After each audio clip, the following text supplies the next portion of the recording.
Alright boys, welcome back to another video. Swaggy here. Today we're going to be reacting to the Warriors 104-89 victory Wednesday night over the Pelicans. That's two straight against this team in a back-to-back, both coming without Steph, Wiggins, and of course De'Anthony Melton. I mean, it starts with the shooting and the defense. The Warriors did not shoot the ball well from three tonight. I mean, they were at 34.2%, which is a little bit below league average. Of course, they were like at 50% in the last game.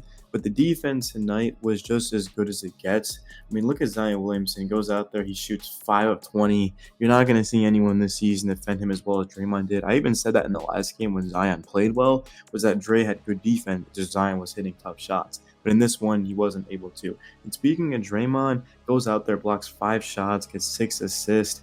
14 points, 5 of 11 from the field, 3 of 5 from 3. I know a lot of Warriors fans wanted Dre gone just because they felt like his antics weren't really worth the money that he was getting, and they wanted to sort of just get younger and build through those guys. And I said pump the brakes. I mean, Dre, he's still one of the more valuable players in the league, and we saw that tonight. He was just amazing, helping this team win without Steph, of course, taking care of that playmaking as he always does. We know Dre is I'm not going to say the leader of this team because that's obviously Steph, but he's just sort of like the anchor, the enforcer, the bruiser. And tonight was just as good of a vintage Draymond game as it gets. Waters plays 30 minutes, didn't shoot the ball well, 1 of 5 from 3, just 3 points. Last game, though, was incredible. And looking at Trayce Jackson-Davis, he goes out there, 15 points, 9 boards. He was great in this one, 7 of 9. We know that he loves to dunk the basketball, and he's going to lead the league probably this season in field goal percentage. Moses Mooney was off tonight, 3 of 9 from the field, 2 of 6 from 3. 8 points, but he was a game high, plus 18. And then Brandon Podziemski, 5 of 15 from the field, 13 points. Did turn over 4 times, but he had 8 assists and 9 boards. Podziemski was just flying all over the place.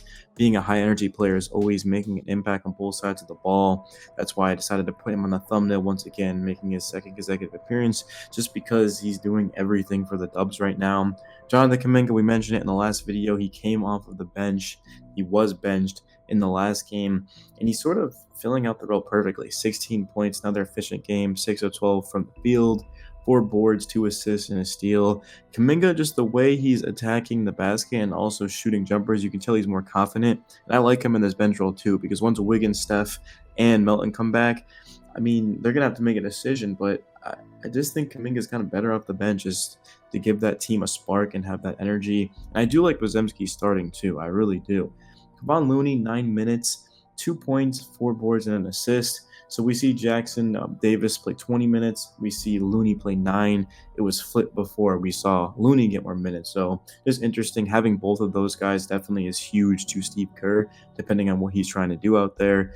Kyle Anderson, 15 minutes, 4 of 4 from the field, 10 points, 4 boards, and 2 assists, making a very big impact in short minutes. That's going to be huge for these Warriors bench players, is being able to come out there and contribute in limited amount of fashion, because Anderson could play a lot of minutes. He could play 30 minutes for some teams.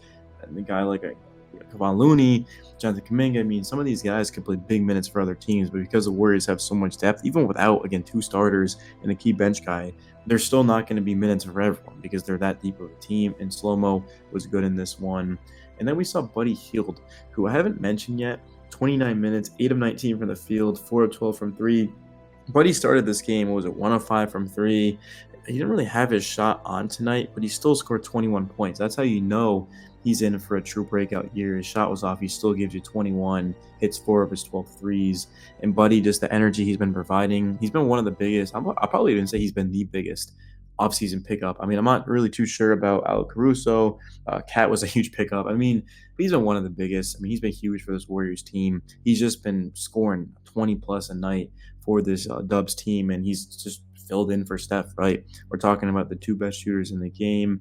Gary Payton II, 7 minutes, doesn't end up actually scoring a bucket, commits a couple of fouls. It's 2 straight games where Payton didn't really stuff the stat sheet, but his impact shows more than just the stats he puts up.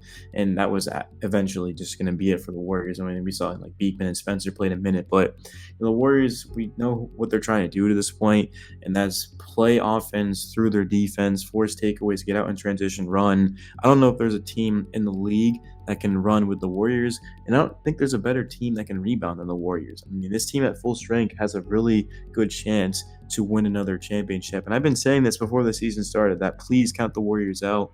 Please say they're not going to make the playoffs, because that's exactly where they want to be, and that's the underdog. You have to understand that the reason why the Warriors weren't great last year, and it wasn't like they were trash. I mean, they were a game away from being in a much different spot. Every year at this point, the Warriors, it seems like they're just a game out from having a significantly better advantage. Well, last season, they didn't have the depth that they do now. It was Steph, he was asked to do way too much. And this year, they've reduced his minutes to about 32 a night. And we've seen other guys around him thrive. I mean, you just take a look at Moses Moody and Brandon Bazemski and Jonathan Kuminga, Buddy Hield. These guys are going out there and they're contributing. Same thing with Kyle Anderson. Once they can get fully healthy, if they can stay that way, they're going to be probably the biggest threat in the West outside of Oklahoma City. And that's just my opinion. You guys might have different feelings, but I'm just looking at the West. I think the Thunder are the clear best team. I think the Suns are going to be really good this year. The Mavs certainly are going to be really good. But the Warriors, just because of their ability to lock in on defense, because they're going to have the best player in Steph, no matter who they play in the West, right? They're going to have Steph Curry out there. And that's a huge advantage as well. Down the stretch of games, we know the Warriors can shoot the ball. They've got a lot of shooters.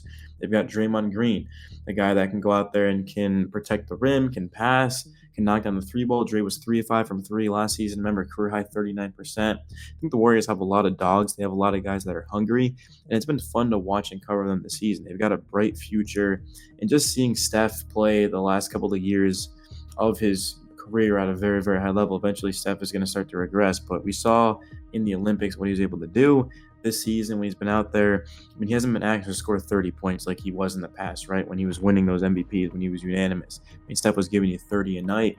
He just goes out there, plays his role, and guys are just benefiting off of that. And like Moses Moody, for example, tonight didn't have his best game, was a plus 18.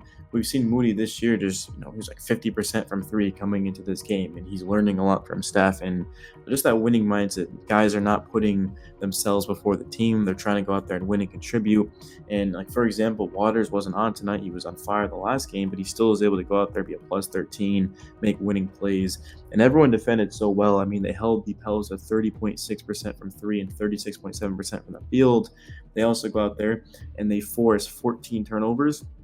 You look at the rebounds, the Pelicans, they had 49, the Warriors had 42. So it's actually back-to-back games that the Warriors have been out-rebounded, but they've been attacking the boards, and I've just been impressed, man. I've been very much impressed. Of course, it's never going to be a perfect game, but 4-1, that's going to put them at second place in the Western Conference. This isn't actually updated. Let me update it, but yeah, it's going to put them at, it still isn't updated, but that's going to put them at number 2 in the West. The Thunder are undefeated. They're 3-0. The Warriors are going to be 4-1. The Suns are 3-1 right now too. So overall, very good start to the season. You really couldn't have asked for more. The one game the Warriors lost was down to the wire against the Clippers. That was 112 to 104.